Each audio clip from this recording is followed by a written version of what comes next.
Kalau kamu bisa menghilangkan semua gambar yang ada di seluruh tubuhku, aku mau jadi istrimu. Apa kamu sanggup?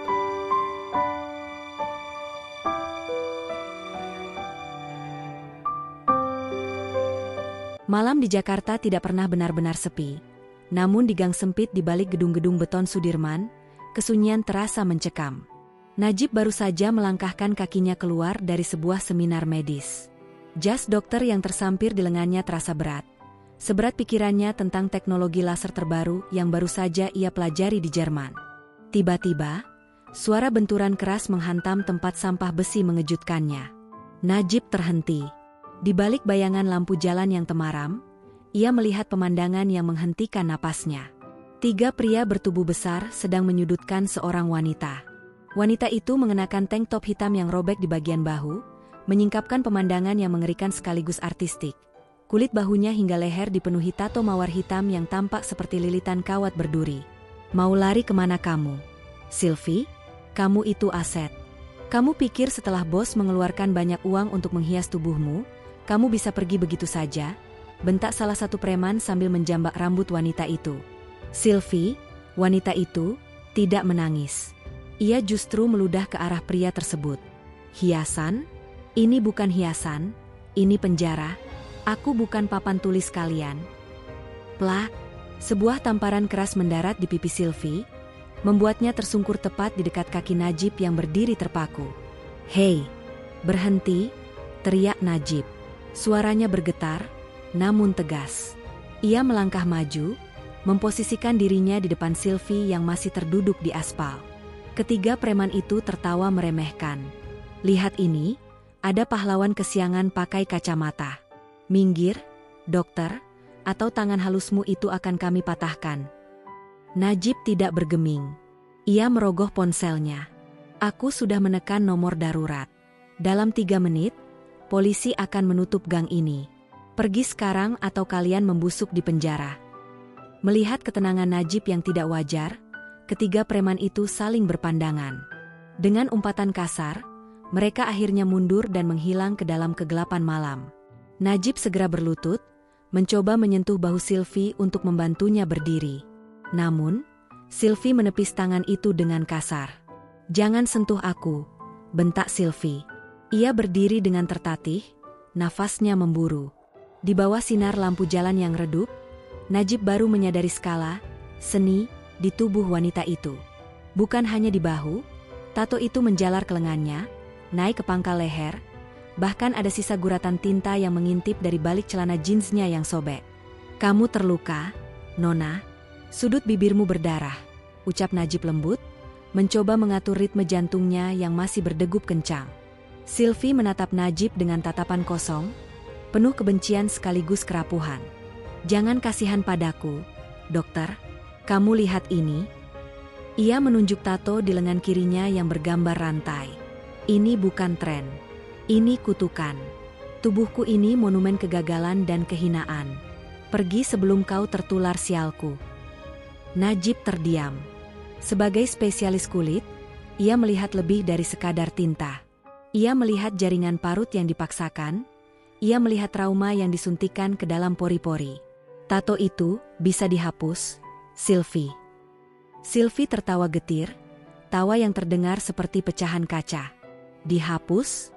Ini memenuhi seluruh tubuhku, dari leher sampai kaki. Tak ada yang bisa menghapusnya tanpa membunuhku lebih dulu. Aku sudah kotor sampai ke tulang.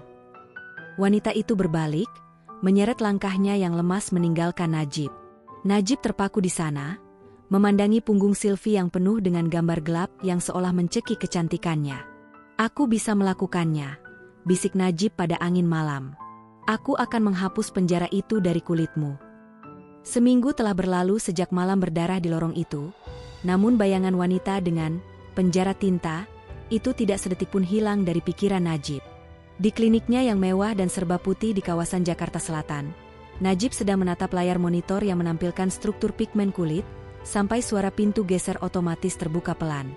Seorang wanita masuk dengan hoodie kebesaran yang menutupi kepala dan masker yang menutupi separuh wajahnya. Namun, Najib mengenali sepasang mata itu, mata yang menyimpan badai. Kamu datang juga, ucap Najib pelan, nyaris seperti bisikan syukur. Sylvie membuka maskernya. Wajahnya pucat, ada memar biru di pelipis yang mulai menguning. Tanpa sepatah kata pun, ia melepas hoodie-nya, menyisakan tank top tipis. Di bawah cahaya lampu LED klinik yang terang benderang, pemandangan itu jauh lebih mengerikan sekaligus menyayat hati daripada di lorong gelap. Tato itu menutupi hampir 90% permukaan kulitnya. Gambar naga yang melilit perut, mawar hitam di dada, hingga tulisan-tulisan kasar di pangkal paha. "Lihatlah baik-baik, dokter," suara Sylvie bergetar, namun penuh tantangan. "Jangan hanya melihat wajahku. Lihat noda-noda ini." Mereka bilang, aku adalah kanvas abadi mereka. Setiap kali aku mencoba lari, mereka menambah satu gambar lagi sebagai hukuman. Ini bukan seni, ini rantai. Najib mendekat, mengenakan sarung tangan medis.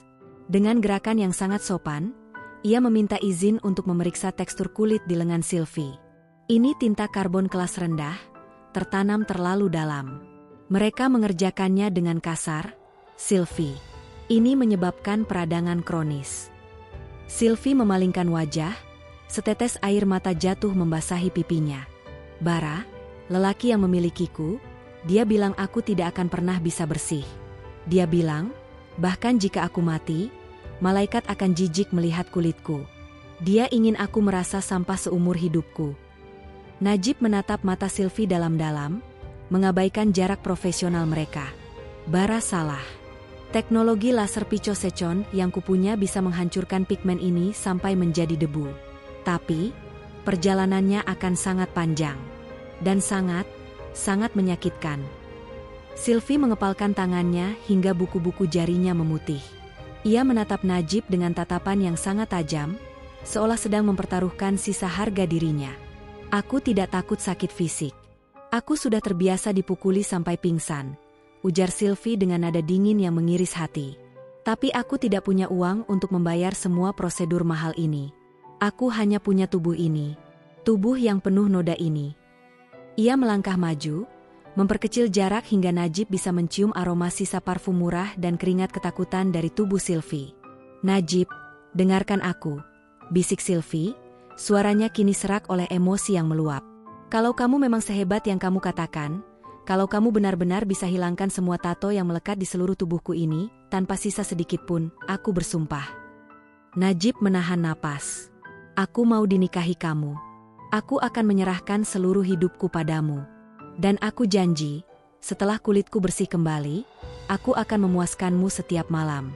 5 ronde pun akan aku lakukan untukmu sampai kau bosan. Sebagai bayaran karena kau telah memanusiakan aku kembali. Apakah kau berani menerima tantangan ini, dokter?" Najib tertegun. Jantungnya berpacu liar. Itu bukan sekadar tawaran. Itu adalah jeritan minta tolong yang dibungkus dengan keputusasaan seksual yang kasar. Namun, di mata Najib, Sylvie bukan sekadar pasien atau pemuas nafsu.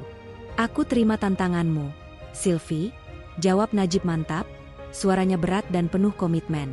"Bukan karena aku menginginkan bayaran itu, tapi karena aku ingin melihatmu tersenyum di depan cermin tanpa rasa malu lagi. Kita mulai sesi pertama sekarang." Sylvie terkesiap. Ia tidak menyangka Najib akan setuju secepat itu. Ketegangan di ruangan itu memuncak saat Najib mulai menyiapkan mesin lasernya, dan Sylvie berbaring di tempat tidur medis, siap untuk menyerahkan kulit dan takdirnya pada pria yang baru dikenalnya itu. Ruangan laser itu terasa sangat dingin, namun peluh mengucur deras di dahi Sylvie. Bau ozon dan aroma khas kulit yang terpapar panas mulai memenuhi udara. Di atas meja operasi, Sylvie mencengkeram sisi tempat tidur hingga kuku-kukunya memutih. Sesi pertama difokuskan pada bagian lengan kanan, tempat tato rantai yang paling tebal berada. Jap, jap, jap. Suara mesin laser itu terdengar seperti letupan kecil yang mematikan. Setiap tembakan cahaya menghantam kulit Sylvie, membuat tubuh wanita itu berjingkat kesakitan. "Tahan," Sylvie tarik napas dalam-dalam, bisik Najib. Tangannya yang memegang alat laser sangat stabil, namun hatinya hancur setiap kali mendengar rintihan halus dari bibir Sylvie yang digigit sendiri hingga berdarah. "Sakit? Najib, ini lebih perih daripada saat tinta ini ditusukkan," isak Sylvie. Air matanya mengalir melewati pelipis, membasahi bantal medis yang putih bersih. Rasanya seperti kulitku dikuliti hidup-hidup oleh api. Najib menghentikan sejenak prosedurnya. Ia mengambil kain kasa dingin dan menekannya lembut pada area yang baru saja ditembak laser. Ia menatap wajah Sylvie yang basah oleh keringat dan air mata. Ada dorongan kuat dalam dirinya untuk memeluk wanita ini dan menghentikan semua kegilaan ini. Tapi ia tahu, menghentikan ini berarti membiarkan Sylvie tetap dalam penjara masa lalunya. "Kamu tadi menawarkan janji yang sangat besar, Sylvie," ucap Najib, mencoba mengalihkan perhatian Sylvie dari rasa sakitnya. "Menikah denganku? Melayaniku sampai 5 ronde setiap malam? Kenapa kamu sampai serendah itu menghargai dirimu sendiri?" Sylvie membuka matanya yang merah. Ia tertawa kecil di tengah sisa isakannya. "Rendah?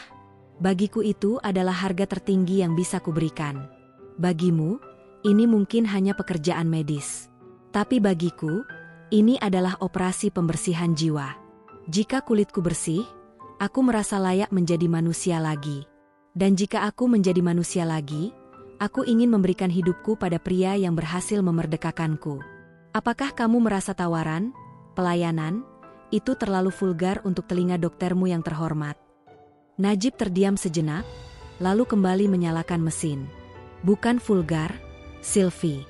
Tapi aku ingin kamu melakukannya karena cinta. Bukan karena kamu merasa berhutang nyawa atau merasa tubuhmu adalah komoditas bayaran. Cinta itu barang mewah bagi wanita sepertiku, Najib," sahut Sylvie sinis. "Yang aku tahu hanya transaksi. Bara membeliku dengan ancaman, dan sekarang aku ingin membelimu dengan kesetiaan tubuhku. Apa itu salah?" Jap, laser kembali bekerja. Sylvie memekik tertahan. Tubuhnya melengkung menahan rasa perih yang luar biasa. Bagian kulit yang terkena laser berubah menjadi putih seketika sebelum nantinya akan melepuh dan berganti kulit baru. "Aku tidak butuh transaksi, Sylvie. Aku butuh kamu yang utuh," gumam Najib pelan, hampir tak terdengar oleh deru mesin. Tiba-tiba, lampu klinik berkedip. Suara keras terdengar dari arah ruang depan. Brak! Suara pintu kaca yang pecah membuat Najib terlonjak. Ia segera mematikan mesin dan melindungi tubuh Sylvie dengan tubuhnya sendiri. "Siapa di sana?" teriak Najib. Dari balik pintu ruang laser yang sedikit terbuka, terdengar suara langkah sepatu bot yang berat. Suara yang membuat seluruh tubuh Sylvie bergetar hebat karena trauma. "Sylvie, sayangku, kamu pikir bisa menghapus namaku dari kulitmu tanpa seizinku?" Suara berat dan parau itu menggema. "Itu suara Bara." Sylvie memucat. Ia menarik selimut untuk menutupi tubuhnya yang setengah terbuka. Wajahnya menunjukkan ketakutan yang begitu murni. Najib berdiri, menggenggam sebuah alat medis tajam sebagai pertahanan. Ketegangan di ruangan itu mencapai titik didih. Perjanjian mereka baru saja dimulai, namun maut sudah mengetuk pintu. Ruangan laser yang tadinya steril dan tenang kini berubah menjadi medan perang yang pengap oleh ketakutan. Bara berdiri di ambang pintu dengan seringai iblis di wajahnya. Tubuhnya besar, dipenuhi otot, dan tangannya menggenggam sebuah belati kecil yang ia putar-putar dengan santai. Di belakangnya, 2 anak buahnya berjaga, menutup akses keluar. "Dokter, dokter." Bara melangkah masuk, membiarkan sepatu botnya mengotori lantai klinik yang putih bersih. "Kau sedang mencoba menghapus karya seni milikku? Kau tahu berapa harga yang harus kubayar untuk membuat lukisan di tubuh wanita jalang ini?" Sylvie meringkuk di atas meja operasi, tubuhnya bergetar hebat. Rasa perih akibat laser tadi belum hilang, kini ditambah serangan panik yang mencekik napasnya. "Najib, lari, tolong lari," bisiknya dengan bibir gemetar. Najib berdiri tegak. Meski jantungnya berdegup kencang hingga terasa ketenggorokan, ia tidak mundur selangkah pun. Ia memposisikan dirinya tepat di depan meja operasi, menutupi pandangan Bara dari tubuh Sylvie yang setengah terbuka. "Dia bukan milikmu, Bara. Dia bukan benda," suara Najib rendah namun penuh penekanan. "Pergi dari sini sebelum aku melaporkan perusakan properti dan pengancaman nyawa." Bara tertawa terbahak-bahak, suara tawanya menggema dingin. "Polisi? Di daerah ini, akulah polisinya. Minggir, dokter. Aku hanya ingin memberi sedikit, Cat, tambahan di wajahnya agar dia ingat siapa tuannya. Bara menerjang maju dengan gerakan kilat. Ia mengayunkan tinjunya ke arah wajah Najib. Bug! Kacamata Najib terlempar, sudut matanya pecah dan mengeluarkan darah segar. Najib tersungkur, namun tangannya dengan cepat meraih kaki Bara dan menariknya hingga pria besar itu hilang keseimbangan. Najib, jerit Sylvie. Ia nekat turun dari meja operasi, mengabaikan rasa perih di kulitnya yang baru saja dilaser. Dengan tenaga sisa, ia meraih botol cairan pembersih alkohol dan melemparkannya ke arah Bara. Namun pria itu menangkisnya dengan mudah. Bara bangkit, wajahnya merah padam karena amarah. Ia menjambak rambut Sylvie dan menariknya mendekat. Kau mau bersih? Hah? Kau mau jadi istri dokter ini? Bara menempelkan bilah belati dingin itu ke pipi Sylvie. Bagaimana kalau aku buat tanda permanen yang tidak akan bisa dihapus oleh mesin apapun di dunia ini? Jangan sentuh dia. Najib bangkit, meski pandangannya sedikit kabur. Ia tidak menyerang dengan tinju, melainkan meraih gagang laser yang masih aktif di atas meja. Dengan keberanian yang nekat, ia mengarahkan ujung laser berenergi tinggi itu tepat ke arah wajah Bara. Satu langkah lagi, dan sinar ini akan membakar matamu, Bara. Aku tidak bercanda, teriak Najib. Ujung laser itu mengeluarkan suara mendesis pelan, memancarkan cahaya merah yang mengancam. Bara tertegun. Ia melihat kegilaan di mata Najib, kegilaan seorang pria yang sedang melindungi wanita yang dicintainya. Di sisi lain, suara sirine polisi mulai terdengar dari kejauhan, hasil dari tombol darurat yang sempat ditekan perawat di meja depan. Sialan. Bara meludah ke lantai. Ia melepaskan jambakannya pada Sylvie. Ini belum selesai. Nikmati saja kulit kotor itu selagi bisa. Aku akan kembali untuk mengambil apa yang menjadi hakku. Bara dan anak buahnya kabur melalui pintu belakang sesaat sebelum petugas keamanan dan polisi merangsek masuk. Ruangan itu mendadak sunyi, hanya menyisakan isak tangis Sylvie yang pecah. Ia luruh ke lantai, memeluk lututnya sendiri. Najib mendekat, mengabaikan luka di wajahnya. Ia berlutut di samping Sylvie, merengkuh bahu wanita itu dengan lembut. Kamu aman, Sylvie? Aku di sini, bisik Najib. Sylvie mendongak, menatap wajah Najib yang lebam demi membelanya. Kenapa, Najib? Kenapa kau mempertaruhkan nyawamu untuk sampah sepertiku? Janji 5 ronde itu tidak sebanding dengan nyawamu. Najib menghapus air mata Sylvie dengan ibu jarinya. Karena bagiku, kau bukan sampah. Kau adalah alasan kenapa aku belajar menjadi dokter. Untuk menyembuhkan yang terluka, bukan hanya kulitnya, tapi juga jiwanya. Kita akan selesaikan ini sampai kamu bersih, apapun taruhannya. Malam itu, di antara bau darah dan alkohol, sebuah ikatan yang lebih kuat dari sekadar perjanjian medis mulai tumbuh.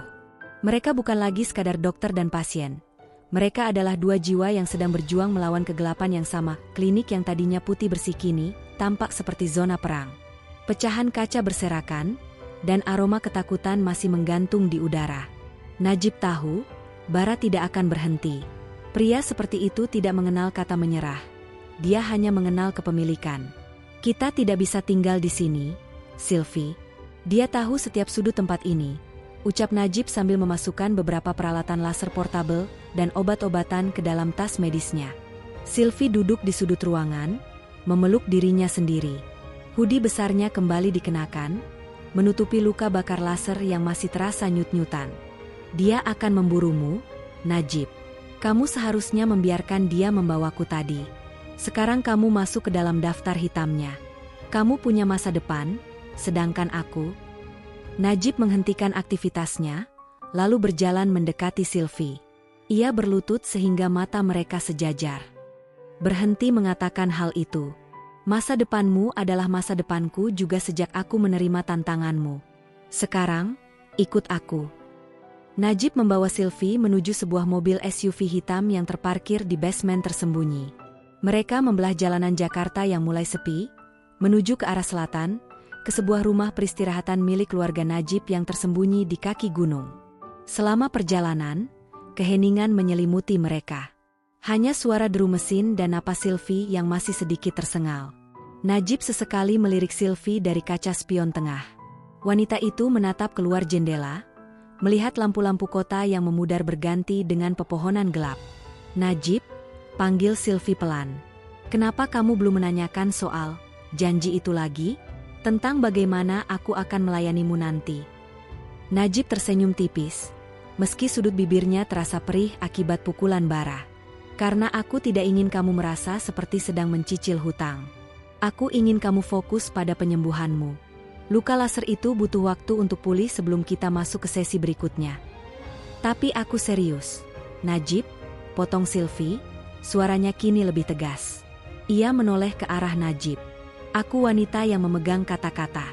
Jika kulitku bersih nanti, aku akan memberikan segalanya. Aku akan memuaskanmu sampai kau lupa bagaimana cara bernapas. Aku akan menjadi istrimu yang paling patuh. Najib menghentikan mobil di pinggir jalan yang sepi, di bawah naungan pohon beringin besar. Ia menatap Sylvie dalam-dalam. Sylvie, dengarkan aku. Kamu bicara seolah-olah dirimu adalah barang dagangan. Aku menyelamatkanmu bukan untuk menjadikanku tuan baru bagimu.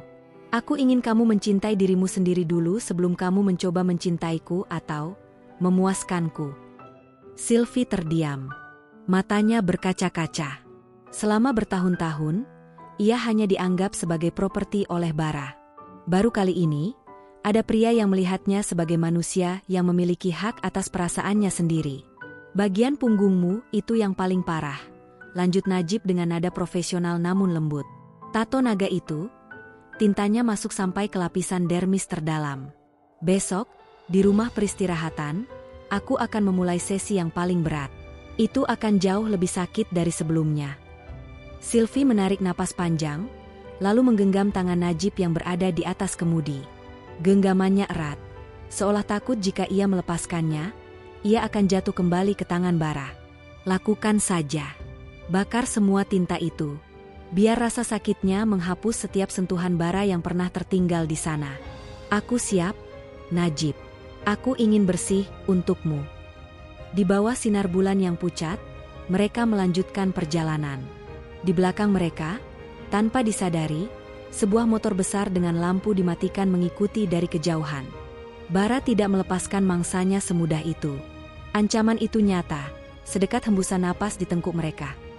Rumah peristirahatan itu terletak di lereng bukit yang terisolasi, dikelilingi oleh kabut tipis dan pohon pinus yang menjulang. Suasananya sangat kontras dengan hiruk-pikuk Jakarta yang kotor. Namun, bagi Sylvie, keheningan ini justru membuatnya merasa telanjang. Di sini, tidak ada lampu neon atau kebisingan kota yang bisa menyembunyikan kenyataan tentang siapa dirinya. Di dalam kamar yang dialihfungsikan menjadi ruang perawatan darurat, Najib sedang menyiapkan peralatan lasernya. Cahaya lampu meja yang kekuningan menciptakan bayangan panjang di dinding. Lepaskan bajumu, Sylvie. Kita harus mengerjakan bagian punggung hari ini, ucap Najib lembut. Sylvie ragu sejenak. Perlahan, ia membuka kancing kemeja pinjaman dari Najib. Saat kain itu jatuh ke lantai, terpampanglah mahakarya kegelapan, seekor naga besar dengan sisik yang mendetail, melilit dari pinggang hingga ke tengkuknya. Tato itu tanpa hidup, seolah mencekik leher Sylvie. Bara mengerjakannya selama 3 hari tanpa henti. Bisik Sylvie sambil menelungkup di atas ranjang medis. Dia bilang, naga ini akan menjagaku agar tidak ada pria lain yang berani menyentuhku. Dia ingin aku merasa kotor bahkan saat aku sedang mandi sendirian. Najib merasakan amarah yang dingin menjalar di dadanya. Ia mulai mengarahkan laser ke bagian ekor naga di pinggang bawah Sylvie. Dia hanya seorang pengecut yang menggunakan tinta untuk menutupi ketidakmampuannya mencintai. Sylvie, tarik napas ini akan terasa sangat panas. Jap, jap. Sylvie membenamkan wajahnya ke bantal. Tubuhnya mengejang. Rasa sakitnya kali ini berlipat ganda karena area punggung memiliki saraf yang sangat sensitif. Setiap tembakan laser terasa seperti besi panas yang ditekan ke dagingnya. Najib, hentikan sejenak tolong. Rintis Sylvie. Suaranya pecah menjadi tangisan yang menyayat. Najib segera berhenti. Ia melihat kulit Sylvie memerah dan sedikit membengkak. Reaksi alami namun menyakitkan. Tanpa berpikir panjang, Najib duduk di tepi ranjang dan mengusap rambut Sylvie dengan lembut. Maafkan aku, Sylvie. Maafkan, aku harus melakukan ini padamu, bisik Najib penuh penyesalan. Sylvie berbalik pelan, matanya sembab. Ia menatap Najib dengan tatapan yang sangat dalam. Kenapa kau meminta maaf? Seharusnya aku yang berterima kasih. Kamu sedang membakar masa laluku, Najib. Jangan berhenti. Kalau aku mati karena rasa sakit ini, setidaknya aku mati dalam keadaan hampir bersih. Jangan bicara soal kematian, potong Najib tegas. Ia mengambil handuk dingin dan mengompres punggung Sylvie. Tiba-tiba, Sylvie meraih tangan Najib dan menempelkannya ke pipinya. Najib, jika nanti semua ini hilang, jika kulitku kembali putih seperti wanita baik-baik lainnya, apakah kau benar-benar akan menikahiku? Apakah kau tidak malu memiliki istri yang dulunya adalah pajangan preman? Najib tersenyum tulus, senyum yang meruntuhkan segala keraguan Sylvie. Aku tidak menikah dengan kulitmu, Sylvie. Aku menikah dengan wanita yang memiliki keberanian untuk menanggung rasa sakit luar biasa demi harga dirinya. Bagiku, itu jauh lebih cantik daripada kulit tanpa cacat manapun. Di tengah momen emosional itu, tiba-tiba terdengar suara ranting patah dari luar jendela. Najib terdiam, waspada. Ia mematikan lampu meja. Suasana menjadi gelap gulita, hanya suara detak jantung mereka yang terdengar berpacu. Di kejauhan, sorot lampu motor terlihat menyapu pepohonan pinus. Bara telah menemukan mereka. Dia di sini, bisik Sylvie dengan ketakutan yang mencekam. Najib, dia menemukanku. Najib menggenggam tangan Sylvie erat. Sembunyi di bawah ruang bawah tanah. Aku akan menghadapi mereka. Jangan keluar sampai aku memanggilmu, apapun yang kau dengar di atas sana. Udara dingin pegunungan seketika terasa mencekam. Di luar, suara deru mesin motor berhenti tepat di depan gerbang kayu rumah peristirahatan. Najib mendorong Sylvie masuk ke dalam celah rahasia di bawah lantai kayu yang tertutup karpet tebal. Jangan bersuara, Sylvie. Apapun yang terjadi, jangan keluar, bisik Najib dengan nada yang tidak menerima bantahan. Tapi Najib, mereka akan membunuhmu. Tangis Sylvie tertahan, jemarinya mencengkeram ke meja Najib seolah itu adalah pegangan terakhirnya pada kehidupan. Najib hanya tersenyum tipis, lalu menutup pintu lantai itu. Ia berdiri, merapikan pakaiannya, dan mengambil sebuah tabung pemadam api berat yang ada di sudut ruangan. Tak lama kemudian, pintu depan didobrak hingga hancur berkeping-keping. Bara melangkah masuk dengan langkah congkak, diikuti dua orang kepercayaannya yang membawa balok kayu. Wajah Bara tampak beringas di bawah sorotan lampu senter. Dokter, kau pikir bisa menyembunyikan milikku di lubang cacing ini? Bau keringat jalang itu masih tercium di sini. Najib berdiri di tengah ruangan, tenang namun waspada. Dia bukan milikmu, Bara. Dan tempat ini adalah properti pribadi. Pergi, atau aku tidak akan segan-segan. Segan? Kau hanya tukang laser, bukan tukang pukul. Bara menerjang. Perkelahian tak seimbang itu pecah. Najib bukan petarung, tapi ia cerdik. Ia menyemprotkan isi tabung pemadam api ke wajah Bara, membutakan pandangan pria itu sejenak. Namun, anak buah Bara menghantam punggung Najib dengan balok kayu, hingga ia tersungkur dan memuntahkan darah. Di bawah lantai, Sylvie melihat semuanya melalui celah kecil. Jantungnya serasa berhenti saat melihat Najib dihajar tanpa ampun. Darah Najib menetes di atas lantai kayu, tepat di depan mata Sylvie. Di mana dia? Teriak Bara sambil menjambak rambut Najib yang sudah lemas. Katakan, atau tangan yang kau pakai untuk menghapus tatoku ini akan kupatahkan. Najib terbatuk, darah merembes dari mulutnya. Ia menatap Bara dengan tatapan menghina. Sampai mati pun, kau tidak akan memilikinya lagi. Tiba-tiba, suara derit kayu terdengar. Bukan Najib yang bergerak, tapi Sylvie. Ia tidak bisa lagi hanya diam melihat pria yang mencintainya disiksa. Sylvie keluar dari persembunyiannya, berdiri tegak dengan sisa-sisa keberaniannya. Berhenti, Bara. Aku di sini, teriak Sylvie. Bara menyeringai puas. Ia melepaskan Najib dan mendekati Sylvie. Akhirnya, tikus kecilku keluar juga. Ayo, kita pulang. Aku akan menambah tato, milik Bara, tepat di keningmu agar semua orang tahu kau budakku. Sylvie tidak mundur. Ia justru mendekati mesin laser portabel yang masih menyala di atas meja. Kau ingin aku kembali? Hanya jika kau bisa menangkapku dalam api ini. Sylvie mengarahkan ujung laser berenergi maksimal itu bukan ke arah bara, melainkan ke arah tumpukan gorden dan botol alkohol medis di dekatnya. Seketika, api menjilat cepat, menciptakan dinding api di antara mereka. Najib, bangun. Sylvie menerjang ke arah Najib, memapah pria itu menuju pintu belakang saat api mulai melahap ruangan kayu tersebut. Bara yang panik melihat api mulai mengepungnya, terpaksa mundur. Gila kau, Sylvie. Kau mau mati terbakar bersama dokter sialan ini. Lebih baik aku mati bersih terbakar api, daripada hidup kotor di tanganmu, sahut Sylvie lantang. Dengan sisa tenaga, Sylvie menyeret Najib keluar menuju hutan di belakang rumah tepat saat ledakan kecil dari tangki gas di dapur menghancurkan sebagian bangunan itu. Di bawah langit malam yang diterangi cahaya api, Sylvie mendekap Najib yang setengah pingsan. Jangan mati, Najib, kumohon.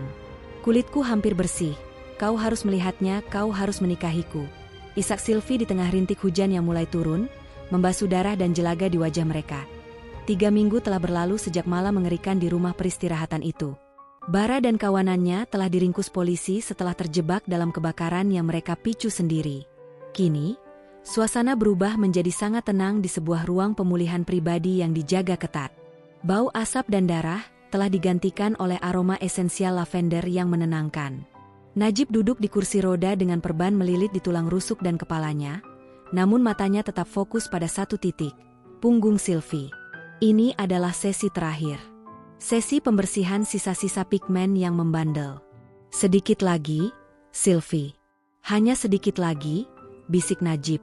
Suaranya masih agak serak, namun tangannya tetap stabil saat mengarahkan sinar laser ke titik terakhir di tengkuk Sylvie.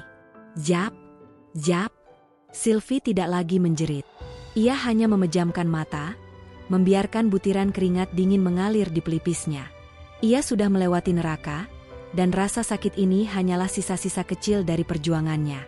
Saat suara mesin laser itu akhirnya berhenti dan Najib mematikannya, keheningan yang luar biasa menyelimuti ruangan. Selesai, kata Najib pelan. Sylvie perlahan bangkit dan memakai jubah putihnya. Ia berjalan menuju sebuah cermin besar setinggi tubuh di sudut ruangan. Dengan tangan gemetar, ia membuka jubah itu, membiarkan kainnya jatuh ke lantai. Ia terpaku. Ia memutar tubuhnya, melihat pantulan punggung, lengan, dan perutnya di cermin. Naga yang dulu melilitnya, mawar-mawar hitam yang dulu mencekiknya, dan nama, bara, yang dulu menempel di kulitnya seperti segel kutukan semuanya telah sirna. Yang tersisa hanyalah kulit yang tampak kemerahan dan sedikit sensitif, namun bersih. Sangat bersih. Sylvie menyentuh pundaknya sendiri. Ia seolah tidak percaya bahwa kulit yang ia lihat adalah miliknya. Air mata mulai menggenang dan akhirnya tumpah tak terbendung. Ia menangis terseduh-seduh, namun kali ini bukan karena sakit atau takut. Ia menangis karena merasa telah mendapatkan kembali nyawanya yang hilang. Aku tidak kotor lagi, Najib, isak Sylvie, bahunya terguncang hebat. Aku bisa melihat diriku sendiri di cermin tanpa ingin meludah. Aku manusia lagi. Najib mendekatkan kursi rodanya ke arah Sylvie. Ia mengambil tangan wanita itu dan mencium punggung tangannya dengan penuh hormat. Kamu selalu menjadi manusia, Sylvie. Tinta itu hanya debu yang menempel di atas berlian. Sekarang, debunya sudah hilang, dan kamu bersinar lebih terang dari siapapun. Sylvie berlutut di depan Najib, menatap mata pria yang telah mempertaruhkan segalanya untuknya. Mengingat janji nekat yang pernah ia ucapkan di awal pertemuan mereka. Najib, tato itu sudah hilang. Seluruhnya, ucap Sylvie dengan nada yang kini lebih lembut namun penuh kepastian. Sekarang, aku menagih janjiku sendiri. Nikahi aku, ambillah seluruh hidupku. Aku akan menjadi milikmu, melayanimu, dan seperti yang kukatakan dulu, aku akan memuaskanmu setiap malam. 5 ronde, 10 ronde, aku tidak peduli. Tubuh yang kau bersihkan ini adalah milikmu sepenuhnya. Najib terdiam, menatap Sylvie dengan tatapan yang sulit diartikan. Ada keheningan panjang di antara mereka. Sylvie menunggu dengan jantung berdebar, Takut jika Najib kini merasa jijik atau hanya menganggap janji itu sebagai angin lalu. Namun, Najib menggelengkan kepala pelan. Ia mengusap pipi Sylvie yang basah oleh air mata. "Sylvie, aku tidak akan menikahimu karena janji pelayanan itu," kata Najib serius. "Aku ingin menikahimu karena aku ingin bangun setiap pagi dan melihat wanita hebat ini ada di sampingku. Aku ingin kita membangun cinta yang sehat, bukan berdasarkan hutang budi." Sylvie tertegun. "Tapi, aku ingin melakukannya, Najib. Aku ingin memberikan segalanya untukmu." Najib tersenyum nakal, sebuah binar jenaka muncul di matanya. "Oh, jangan khawatir soal itu. Kita punya waktu seumur hidup untuk membuktikan janji 5 ronde itu. Tapi untuk sekarang, biarkan aku melamarmu secara resmi di depan ibuku." Sylvie tertawa di tengah tangisnya. Ia memeluk Najib erat, merasakan kehangatan yang nyata. Badai telah berlalu, dan cahaya pagi mulai mengintip dari balik tirai klinik. Hawa sejuk menyambut mereka saat mobil Najib memasuki halaman sebuah rumah bergaya joglo yang asri di pinggiran kota. Ini adalah rumah masa kecil Najib, tempat di mana nilai-nilai kesantunan dan kasih sayang dijunjung tinggi. Sylvie menggenggam jemarinya sendiri yang berkeringat. Meski kulitnya sudah bersih dari tato, ia masih merasa ada tato mental yang tertinggal di jiwanya, rasa tidak pantas. "Tenang, Sylvie. Ibuku adalah wanita paling pemaaf yang pernah aku kenal," bisik Najib sambil mematikan mesin mobil. Sylvie turun dengan mengenakan gamis berwarna nude yang elegan dan kerudung tipis yang menutupi lehernya. Ia tampak sangat cantik, sangat jauh dari citra wanita gang yang dulu dikeroyok preman. Saat mereka masuk, seorang wanita tua dengan wajah teduh menyambut mereka dengan senyuman yang tulus. "Ini Sylvie, Bu, wanita yang Najib ceritakan dalam setiap doa Najib," ucap Najib sambil mencium tangan ibunya. Sylvie gemetar saat menyalami tangan wanita itu. Ia merasa ingin bersujud dan meminta maaf atas masa lalunya yang kelam. Namun, ibu Najib justru menarik Sylvie ke dalam pelukannya. "Najib sudah menceritakan semuanya, Nak, tentang perjuanganmu, tentang rasa sakitmu. Jangan menundukkan kepala. Kamu sudah melewati api penyucian, dan sekarang kamu adalah permata." Tangis Sylvie pecah di bahu ibu Najib. Untuk pertama kalinya, ia merasa diterima bukan karena tubuhnya, tapi karena keberadaannya sebagai seorang manusia. Malam harinya, setelah makan malam yang tenang, Najib mengajak Sylvie duduk di beranda. Najib mengeluarkan sebuah kotak kecil berisi cincin emas putih dengan berlian tunggal yang bersinar jernih. "Sylvie, besok adalah hari pernikahan kita. Aku tidak meminta mahar yang aneh-aneh. Aku hanya ingin kamu berjanji satu hal," ucap Najib serius. Sylvie menatap Najib, teringat kembali pada janjinya yang vulgar di masa lalu. "Apa itu, Najib? Soal kepuasan itu? Aku bersumpah akan melakukannya." Najib meletakkan jari telunjuknya di bibir Sylvie, menghentikan kalimat wanita itu. "Bukan itu. Aku ingin kau berjanji untuk berhenti menghukum dirimu sendiri. Aku ingin maharmu adalah rasa percaya dirimu. Jangan lagi bicara soal 5 ronde sebagai alat bayar. Jika kita melakukannya nanti, lakukanlah karena kamu mencintaiku, karena kamu merindukanku, bukan karena kamu merasa berhutang nyawa padaku." Sylvie terdiam, air matanya jatuh satu-satu di atas kotak cincin itu. "Najib, kamu terlalu baik. Aku takut aku tidak bisa mengimbangimu." "Kita akan belajar bersama, sayang," bisik Najib lembut. "Besok, di depan penghulu, aku akan mengambil alih semua bebanmu. Kamu tidak akan pernah lagi berjalan sendirian." Malam itu, Sylvie tidur dengan perasaan paling damai yang pernah ia rasakan seumur hidupnya. Tidak ada mimpi buruk tentang Bara, tidak ada bayangan naga yang mencekik lehernya. Hanya ada bayangan masa depan yang cerah. Di kamar sebelah, Najib sedang bersujud, mengucap syukur karena ia diberikan kekuatan untuk menyelamatkan satu jiwa yang hampir hilang. Ia tahu, perjalanan setelah ini mungkin tidak mudah. Namun ia siap menjadi pelindung bagi Sylvie selamanya. Persiapan pernikahan yang sederhana namun sakral sudah matang. Besok, mereka bukan lagi dokter dan pasien, melainkan sepasang kekasih yang dipersatukan oleh takdir yang luar biasa. Suasana akad nikah di masjid kecil dekat rumah Najib berlangsung sangat hikmat. Dengan satu tarikan napas, Najib mengucapkan ijab kabul, meresmikan Sylvie sebagai istrinya. Saat kata, sah, bergema, Sylvie merasa seolah beban seberat gunung yang selama ini menghimpit pundaknya lurus seketika. Ia bukan lagi Sylvie sang wanita bertato yang terbuang. Ia adalah Nyonya Najib, wanita yang terhormat dan dicintai. Malam harinya, di dalam kamar pengantin yang harum semerbak bunga melati dan mawar putih, ketegangan yang berbeda menyelimuti mereka. Sylvie berdiri di depan cermin, perlahan melepas kerudung dan kebaya putihnya. Di bawah lampu kamar yang temaram, kulitnya yang bersih tampak bersinar, halus, dan suci. Tidak ada lagi sisa-sisa tinta hitam yang dulu menghantuinya. Najib masuk ke dalam kamar, menutup pintu pelan, lalu menghampiri istrinya.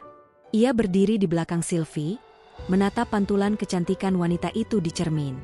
Tangan Najib mendarat lembut di bahu Sylvie yang kini mulus tanpa noda. "Kamu sangat cantik, Sylvie. Lebih cantik dari impian manapun yang pernah kumiliki," bisik Najib di telinga Sylvie, membuat bulu kuduk wanita itu meremang oleh sensasi yang manis. Sylvie berbalik, menatap suaminya dengan mata yang berkaca-kaca karena bahagia. Ia teringat janji nekat yang pernah ia ucapkan di klinik dulu, janji yang lahir dari keputusasaan, namun kini ingin ia wujudkan dengan penuh kesadaran dan cinta. "Najib," suara Sylvie serak oleh emosi. "Dulu aku menjanjikan tubuhku padamu sebagai alat bayar. Aku bilang aku akan memuaskanmu setiap malam sampai 5 ronde, karena aku merasa tak berharga. Tapi malam ini, aku berdiri di depanmu bukan sebagai penghutang." Sylvie menggenggam tangan Najib dan menempelkannya ke dadanya, di mana jantungnya berdegup kencang. "Malam ini, aku memberikan diriku padamu karena aku mencintaimu. Aku ingin memenuhi janji itu, bukan karena paksaan, tapi karena setiap inci kulit yang kau bersihkan ini adalah milikmu. Aku siap, Najib. Malam ini, dan setiap malam setelahnya, aku akan menjadi milikmu sepenuhnya." Najib tersenyum sangat tulus. Ia menggendong Sylvie dengan lembut menuju ranjang yang ditaburi kelopak bunga. Di sana, di bawah naungan janji suci, mereka memadu kasih dengan penuh gairah namun tetap penuh kelembutan. Janji, 5 ronde, itu bukan lagi sebuah beban, melainkan ekspresi cinta yang meluap-luap dari dua jiwa yang telah lama dahaga akan kasih sayang yang tulus. Malam itu, Sylvie membuktikan kata-katanya. Ia memberikan seluruh energi dan cintanya kepada Najib, memuaskan suaminya dengan cara yang hanya bisa dilakukan oleh seorang wanita yang telah merdeka dari masa lalu. Setiap sentuhan Najib di kulitnya terasa seperti doa yang terjawab. Setiap kecupan adalah simbol bahwa luka lama telah sembuh total. Mereka tidak hanya berbagi keringat dan gairah, tapi juga berbagi kesetiaan yang abadi. Saat fajar mulai menyingsing, Sylvie tertidur pulas di pelukan Najib, kepalanya bersandar di dada bidang suaminya. Najib mengecup kening Sylvie, berjanji dalam hati untuk selalu menjaga kemurnian istrinya. Mereka telah menang. Tato itu telah hilang, berganti dengan guratan cinta yang tertulis indah di dalam hati mereka masing-masing. Kisah Sylvie dan Najib berakhir bukan hanya dengan kebahagiaan di atas ranjang, tapi dengan kebebasan jiwa yang hakiki. Mereka hidup bahagia selamanya, membuktikan bahwa sesakti apapun tinta masa lalu, ia selalu bisa dihapus oleh tulusnya cinta dan tekad untuk berubah.